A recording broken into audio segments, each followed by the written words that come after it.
You're listening to Two Nerds and a Joke with Robert and Ernie. You can go ahead and delete this episode. You still have time.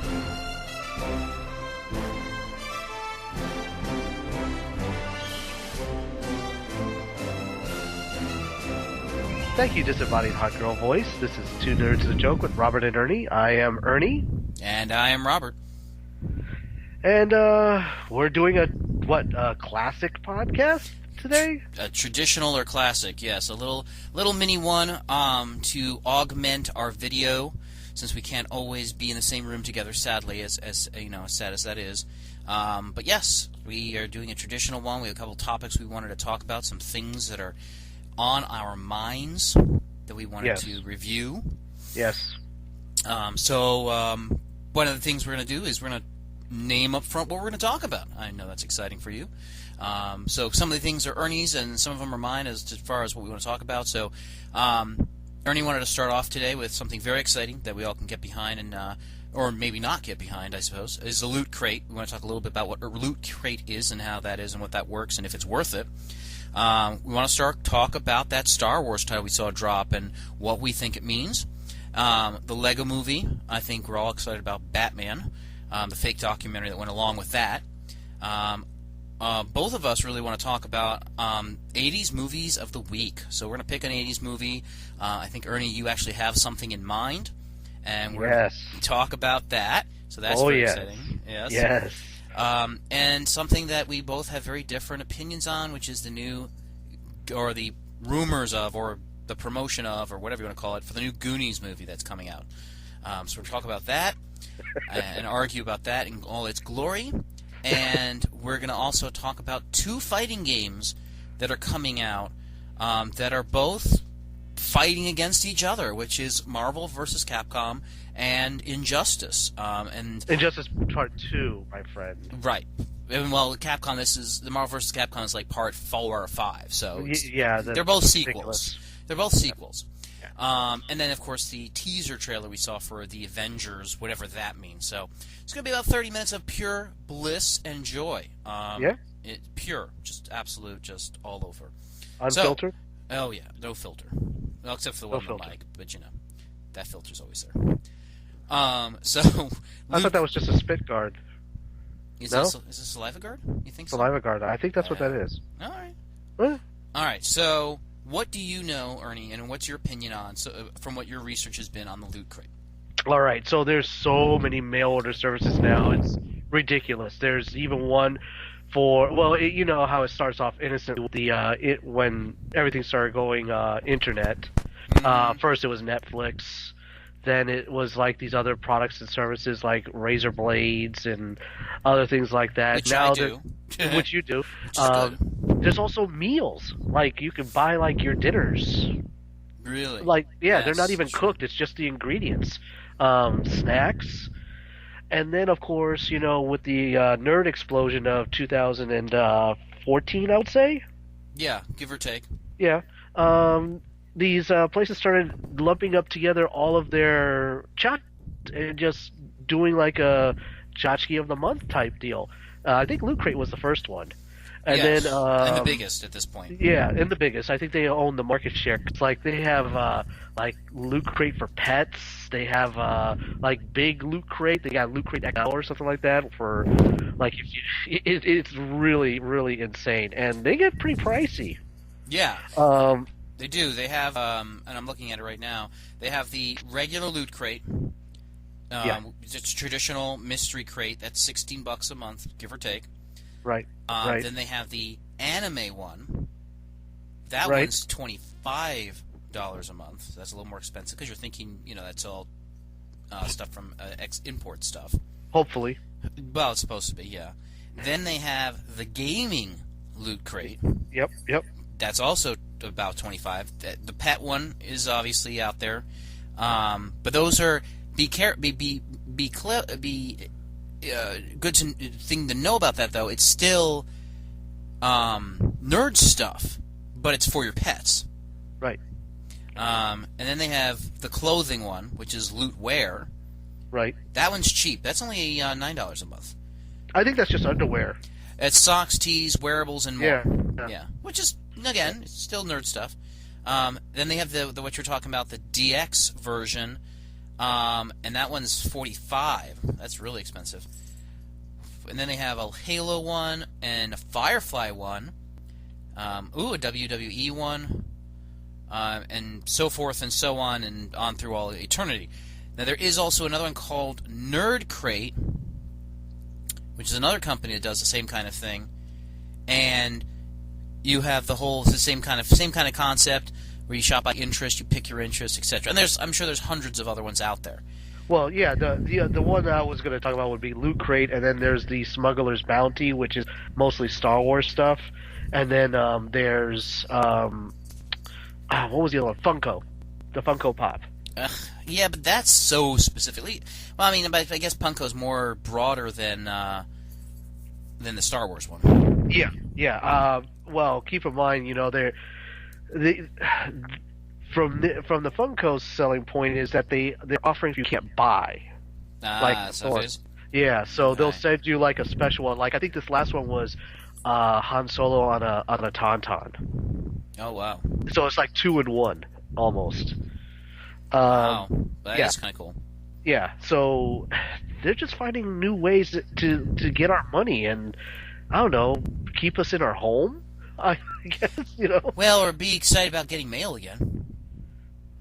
It's another way of looking at it. Yeah, because I check my mailbox maybe once a week, if that. If and you're usually, lucky, yeah. Yeah, and I go through it, and literally, because where I live, it's they have like a little trash can right there for like the junk mail, and literally, like I keep 2 letters, if that, right, from everything they send me. Everything else is garbage. Oh yeah, because most bills are online too now.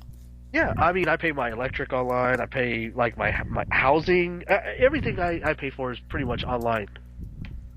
Yeah, and that's the thing. So here's the question, though, right? What is the appeal? First off, you're kind of talking about that. So the appeal of it, obviously, is that it's fun stuff, that it's cool stuff, that you don't never know what you're going to get, but you know it's going to be something you might like. On the other side of it, you're getting a lot of new stuff that may be cool, but what the heck are you going to do with all of it? Yeah, I think like in one Loot Crate, I heard somebody got the Loot Crate and they got like a Death Star luggage tag or something like that.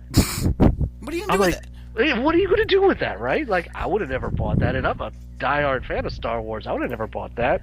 Right. I'm just worried. Like, I'm so worried because my affinity for Star Wars T-shirts. Like now, You're starting to collect them now. I'm starting to collect them now. Well, collecting is a double-edged knife. I wear them. It's not like they're right. They're not collectibles for you. You're just collect. It's like my Goofy shirt collection. I collect Goofy stuff, and I have Goofy T-shirts. But the thing of those is, I'm wearing them. I'm not putting them up and framing them. Right. Yeah. Right.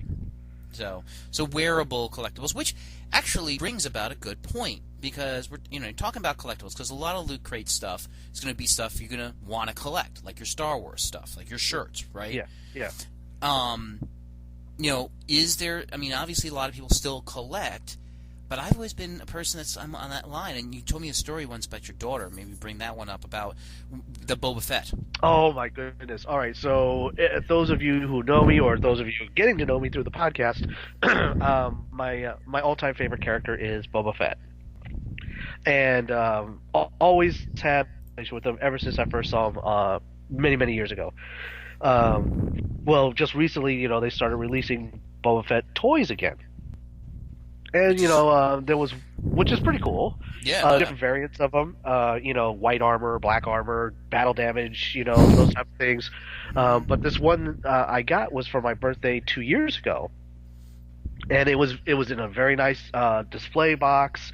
It was one where he had an optional, like, battle armor, kind of like the Predator, which I was never going to use, but the way the box was, like, it had a cool graphic on it of Boba Fett, and then it had, like, the toy next to it, like, displayed. And he was wearing the regular jetpack armor. And I was like, this is very cool. And I thanked the person who got it for me. It was like, home run on this one. Very cool. I had it on the table for months. Like, it just sat there. And one day, my daughter, I guess, got to that age where she wanted to, like, have an interest in Star Wars. And she saw it sitting there. She goes, "Oh, look, Daddy, it's Star Wars." I go, "Yeah." And then I heard her just tear into it and open it up. That's... Like, it wasn't like a gentle tear. It was kind of like she grabbed one edge of it and just pulled. So there was no saving the box that it came in or anything. And then I had to remember to myself, it's a toy. It's just a toy. Yeah. Toys are meant to be played with. And she took it out and she, like, tried on the armor. She put the blaster in his hand. She ran around with it. It's sitting on her art table right now, right next to her princess dolls. And it's cool because she kind of took a shining to it. She likes Boba Fett. It's cool. Yeah. But at the same point, it's that whole, "Oh my God, what are you doing with my toy?" Yeah, it's kind of like, oh, and that's the thing. When they put the word collectible on the box, is it really collectible? Right, and that's really the question, isn't it? It's like, okay, just because you say it is, does that mean it actually is? Yeah, for all I know, there's 20 million of these other ones out there. Is it really collectible at that point? Right. I can understand there was those from Kenner back in the days, like even before the internet, we knew there were special ones you wanted to have. Like there was a Darth Vader with the wrong colored lightsaber.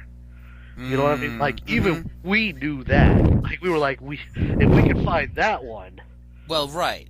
But you see, that's different, though. I think what makes a collectible is because it's something you choose to want to collect rather than someone telling you this is a collectible, you have to. Yeah, which brings me back to the whole Loot Crate thing, because, I fell for because I subscribe to many, many podcasts, and some of them, Loot Crate is their sponsor, and they always point out the fact that you're going to get something collectible with every shipment. Right. And I'm like, well, is it really collectible though? That's the whole thing. That's what kind of turns me away. As cool as it may be to get like something once a month, is that one thing really collectible? Right. Well, and on top of that, what are you going to do with the rest of it?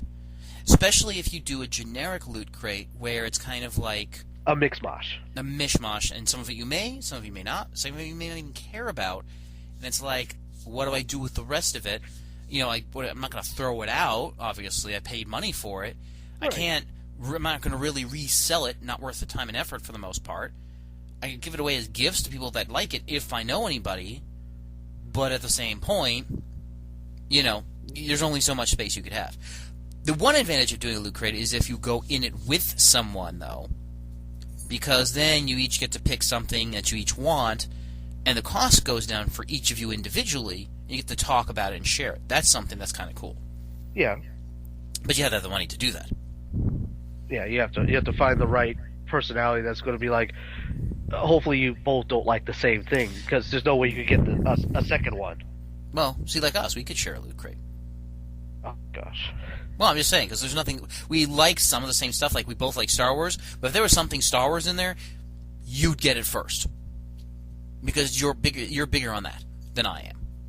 If there's something Disney in there, or, the Avengers, I'd probably take it because you don't really like the Avengers. You're kind of down on them. Yeah. Yeah, exactly. That's a lie. Yeah. If there was a Batman figure in there, that's all you. For example. Well. Yeah. You see what I'm saying, right? And the rest of it, we could figure it out. All right. So, speaking of Star Wars, because you've been talking about that with your Boba Fett and all the other stuff, let's talk about the logo, the icon, the image, if you will. Now, tons of rumors out there, right?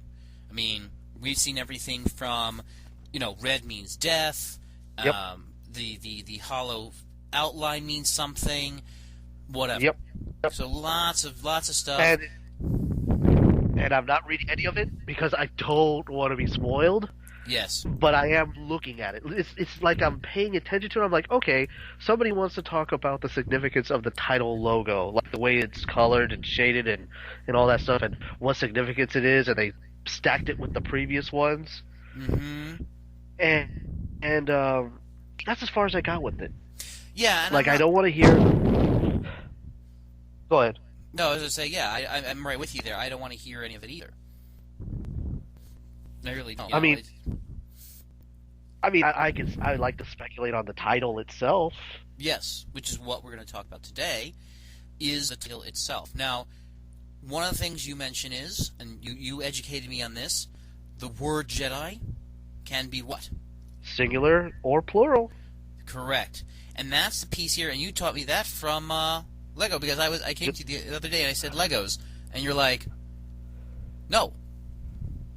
You're like, That's no. And this I learned the hard way from some people who are serious into that culture. It's not a pile of Legos; it's a pile of Lego. Right. So that's kind of cool in that you learn something new every day. So the real big thing here is, of course, are we talking about, and there was even some stuff on Facebook flowing around about which one of them is the Last Jedi, and oh my gosh, yes, it's all over the place. So the real thing is what does that mean? Does it mean the true end of the Jedi Order? Is it a rebirth of the Jedi Order? Is it just there is the last of the Jedi Order and here's who they are? Because obviously we have at least two people who are Jedi. People are talking back and forth about what's his name, the ex-stormtrooper becoming a Jedi. Two. But, well, here's the thing, and people, and I love the discussion, but here's the thing that most Star Wars insiders know, is that when it comes to the overall story of Star Wars and Jedi, it all comes down to the Force, and the Force is always about balance. Mm-hmm. Yep.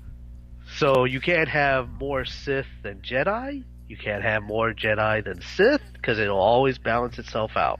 Yeah, and that's really kind of the funny part of this, because people always talk about, well, Darth Vader didn't bring balance to the Force. Actually, yeah, he did. Yeah, he did. He did bring balance to the Force. The legacy, or what was it? The whatever Yoda called it. The what's the word I'm looking for?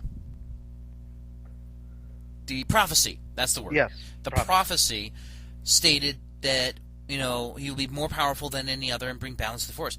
He technically did. He killed off all the Jedi. There wasn't any Sith out there, so that's balance, that there's equal numbers of both, and yeah, he did that. So, yay Darth Vader.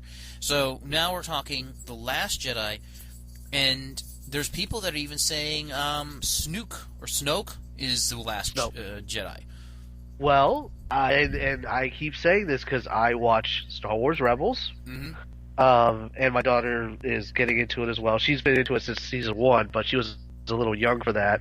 But now she's starting to catch on again. Is that some people think it's Snoke is Ezra, because in the show this kid, he's slowly becoming a little badass actually.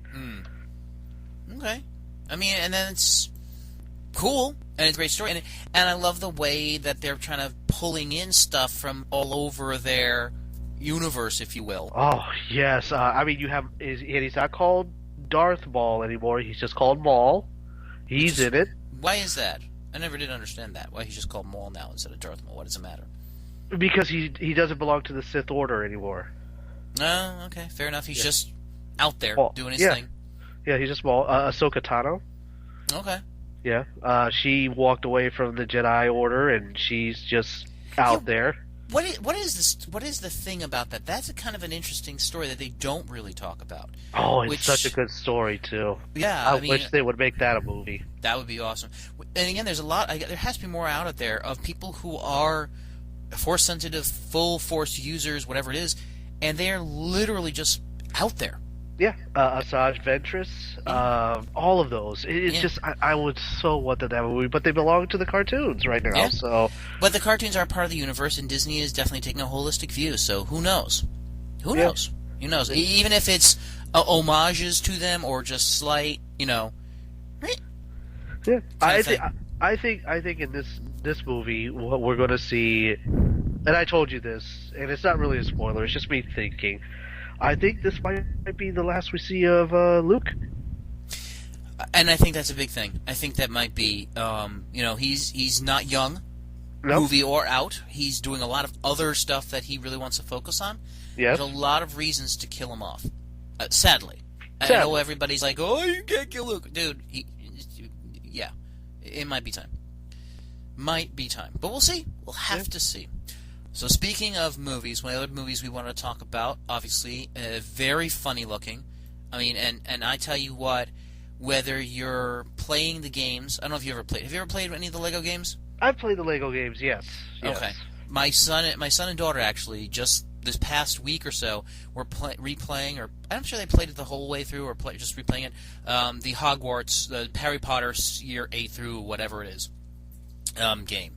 So two of them are sitting there, and it's so benign, and there's lots of stuff to do, and it's just fun, especially play with young kids, or even my son's 14, so it's like it's just a fun game, and they really managed to pull that over to the movies. Well, just that sense of fun, that tongue-in-cheek humor kind of thing. Well, I kind of liked it for the simple fact that you could be super violent in those Lego games, and it's just Lego bricks. Yeah. Oh, yeah, you're smashing stuff, and you're just killing people left and right, but they're Legos. Yeah. So that is pretty funny. Yeah. So one of the things they did, and I don't know if anyone's seen this yet, there is actually a trailer, quote-unquote trailer, that's actually a fake documentary. And it's hilarious. If you get a chance to look at it, I'm not going to give anything away from it, but it is seriously hilarious and very funny looking. And I think it's going to be a great little trailer preview for it. I definitely suggest reading it. It's not going to be, the end of the world. Oh my God, it's so cool! But it's definitely cool, interesting. And here's the question I have. Are you ready? Okay, I'm waiting here for this question. Here's the question I have. Is the Batman Lego movie connected to the original Lego movie? Yeah, it's still Will, whatever his name is, Will Arnett doing the voice. Okay. So it is the same character. Billy Dean Williams, I think, is going to be in it. Mariah Carey, bunch of different people. Zach Galifianakis is the Joker, I think. I believe that is correct. Oh my God! Oh, the Joker looks ridiculous. By the way, it's like Jesus Christ. But is it a true sequel or is it a standalone? You see what I'm saying? I think it's a standalone. Yeah. Okay, but in that same universe, and I mean, did you see the pictures of Robin? Oh yes. Oh, that is so funny with the big eyes. Yes. Oh my God. He goes, maybe you should spend some time with the kid you adopted. He goes, I thought I was just joking or something like that. And it's so awesome. It's so funny. So we're definitely looking forward to that movie as well. So that's going to be very cool to see that and come that out when that comes out here shortly. That comes out. Do we know what date that is? I don't know what the release date on that is. It's pretty soon though. It's pretty soon. I'm still in the tank for Boss Baby. You can go away on that one. I mean, it is going to be. I'll give you this. It is going to be funny because it has who plays Boss Baby? Alec Baldwin. Oh, Alec Baldwin. So okay, fine, fair enough, I guess. But whatever. Anyhow, like every time that preview comes on, I laugh so hard. It is hysterical. It does look funny. I can't argue with you, but I'm babies still versus puppies. Would you have ever thought that? Somebody's crazy mind decided that was a good concept. I don't know. All right, so 80s movie of the week. What are we watching? Or what are you going to watch that I may or may not decide if I think it's a good movie or not? Oh, my friend, I am pulling out a great one. One that is on the apex. Apex? I would say in the top 7 movies of the 80s. Wow. Okay, go ahead. I'm all ears. The Last Dragon. The Last Dragon? Yes. That sounds so familiar. With Bruce Leroy. Bruce Leroy? Bruce Leroy. And Shonuff, the Shogun of Harlem. Oh, you're talking... Oh, okay. So that's mid-80s. It's 85. Yeah. That's when that came out. Yeah. Oh, so this is another one of those karate movies. Yes. When all of them were so super serious, this one just snuck in. And it's fun. It is really fun. Okay. And it's got a bunch of one-liners in it that people still say today. And it's very good. It's very it's serious, but it doesn't take itself too serious. All right. So this one, for those of you who weren't born or weren't even alive yet when the 80s hit, so this one, synopsis is martial arts, but what else? You have urban, like New York. It's basically New York City. Mm-hmm. You know, there's some music in it from the '80s, like early hip hop music. Nice. It's on the heels of the breakdancing epidemic. Mm. You also have some. You have some. I think Divine is in this movie. I think, and she Really? Yeah, she dated Prince or was married to Prince or something like that. Oh, wow. Okay. Very cool. And he's looking for the final level of martial arts mastery. Yes. And it turns out that everything is like, how do I put it? It's not what it seems. Essentially, he has this, he studied martial arts, you know, because he watched a lot of Bruce Lee movies as a kid, like a lot of us did during that time, like in the late 70s and early 80s. We were just pounded with kung fu movies on Saturdays, and he just took that and ran with it. So he even like walked around Harlem wearing like that, you know, that black and white, what are they called? Shaolin monk outfits, Yeah, whatever they're called, yeah. Yeah, so, he's fighting street punks in it and everything, and, he gets in touch with, like, this energy force, and there's this it's like this lame special effect where they kind of, like, he's glowing, like he has this edge around him. Well, isn't that what he's looking for? The glow or whatever? Yeah, it's so great, and like, his master tells him, oh, it's all, this is just a plastic thing I bought on A3, something like that. It's and I'm gonna laugh, and it's a great, Fun romp.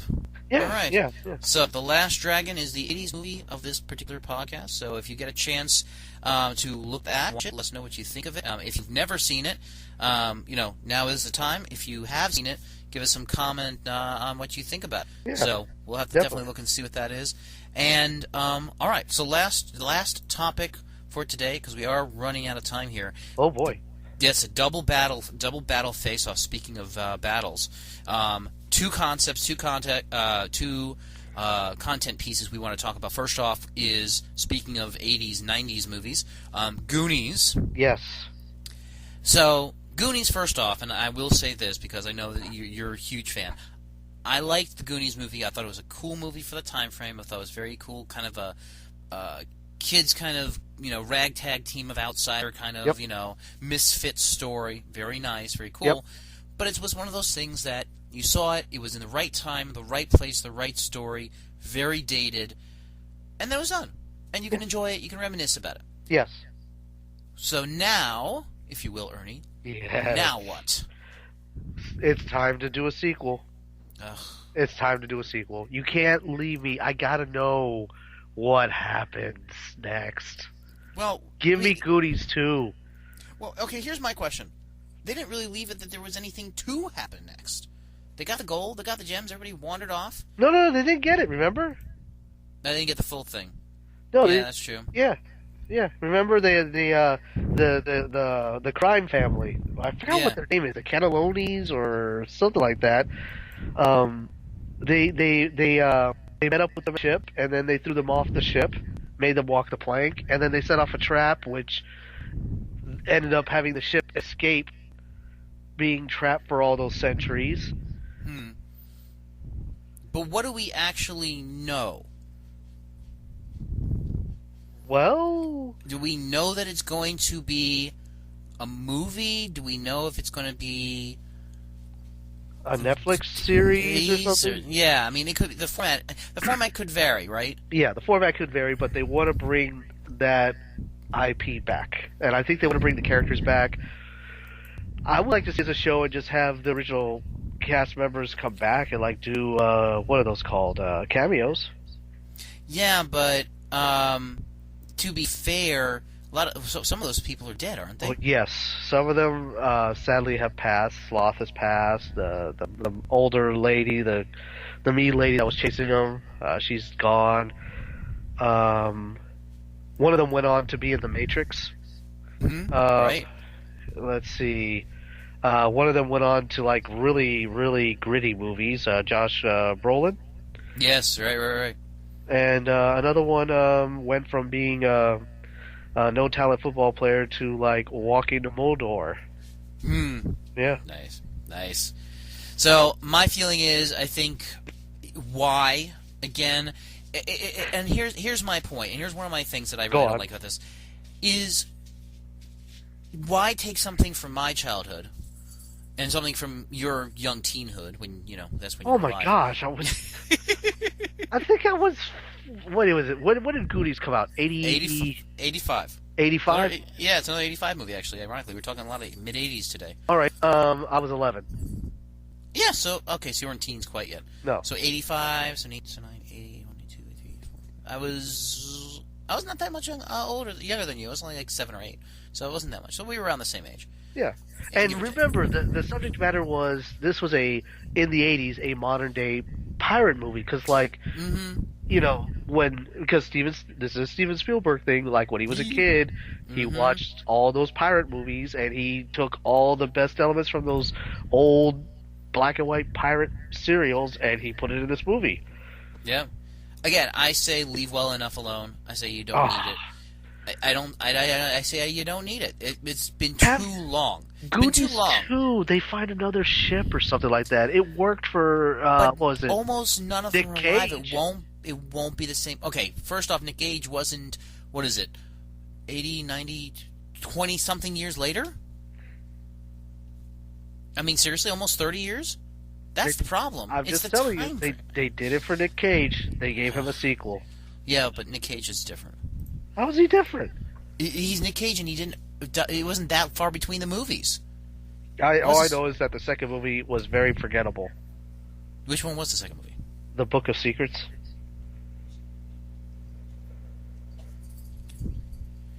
Yeah, I don't remember what it was called. See, there you go. I can't remember either. Yeah. All right, fair enough. So we'll have to see, but I am not a huge fan. They have to prove to me that it's worth it. I mean, fair. As long as it's not a reboot, I'm done with them rebooting. If they want to make a sequel, fine, I'm okay with that. No reboot. Yeah. No, we'll have to see what they do. It definitely sounds that it's Goonies 2 and it's not a reboot, so we'll have to see. And besides, somebody's asking for it, because I don't know who's asking for the 8th Fast and Furious. Well, that's a whole thing. That's just a moneymaker. They're just asking for money. Fate of the Furious now. Yes, it's It's in ridiculous. fighting. Oh, it's ridiculous. The whole thing's ridiculous. All right, last topic for today, because we are at almost 35 minutes. Last topic. So just 2 or 3 days ago, there was a trailer called The Avengers Project, and it's a co-op between Square Enix and the Disney, basically, but specifically Marvel Avengers. We don't know what it is. We know it's going to be a 3 or 4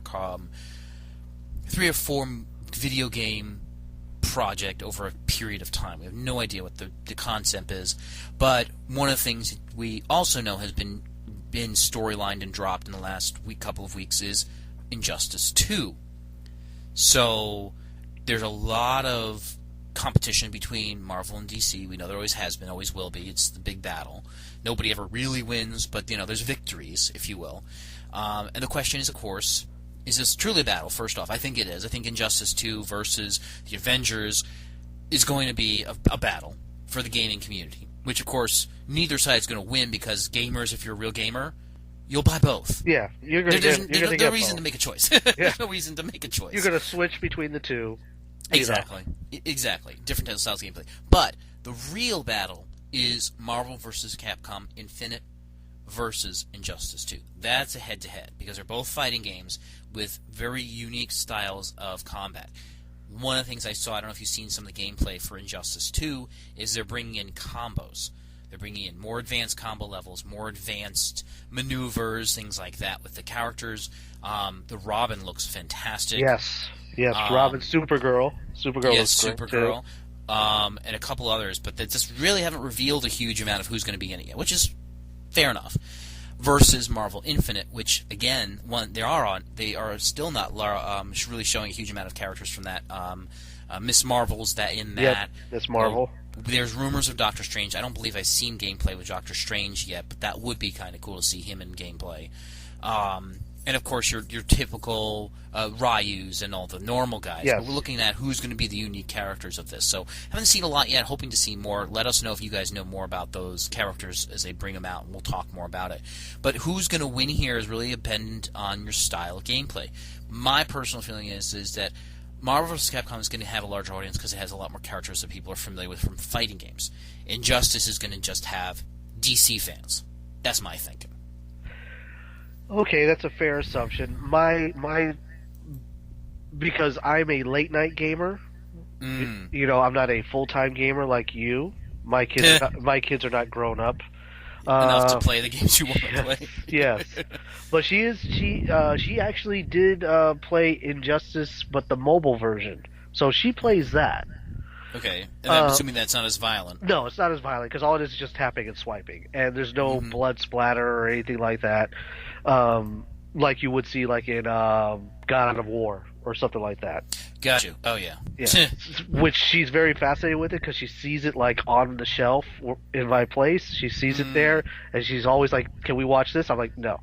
So yeah, no chance. Hell, No. I won't even let my 14-year-old watch that. no. So That's a little, yeah. So I'm looking at it from the point of there's a story for Injustice. Mm-hmm. There's no story for Capcom versus Marvel. No, and that is true. That it is and it depends on what you're looking for. I love the story for Injustice. I love the story of it. I'm wondering what they're going to do with Injustice 2, how they're going to expand upon that. So that's cool. In fact, I may buy if it's available. Hopefully it is available. Hopefully I can find an Injustice comic. That would be awesome. But I don't know if there is one. There should be. If they didn't, then that's a fail on their behalf. Yes. So, story-wise, absolutely, Injustice wins hand down. If you're a fighter, if you're a player who likes fighting games, Marvel vs. Capcom is really where it's at. The ability to play the multiple characters in the same fight, the combo connections, the complicated nature of it, the way it's set up as a fighting game, is just superior in that mechanism. But you know, in Injustice, they had Mortal Kombat. Which is where, thank you, that was exactly where I was going to go. Injustice is, in sense, the Mortal Kombat style of fighting. Marvel vs. Capcom is unique to a different style, to more of it really follows a Capcom style of fighting, where, Injustice follows the kind of the stiffer gameplay mechanics, but still the mechanics of Mortal Kombat, the Tekken games, which a new Tekken's coming out. So it follows that style. So it really is then at that point of which style you like, rather than this is better than the other. So that's going to be an interesting one. I'm definitely interested to see more trailers on that as well. Yep. To see where those games are going to go. I'm very excited to see those games come out and play those. Actually, it's funny. My daughter and we got her a game. It was it Capcom versus Tekken? Oh my gosh, I remember that game. Yeah. She is obsessed with it. She absolutely loves the fighting style. She loves the characters. She's all up in it. It's too fast for me, honestly.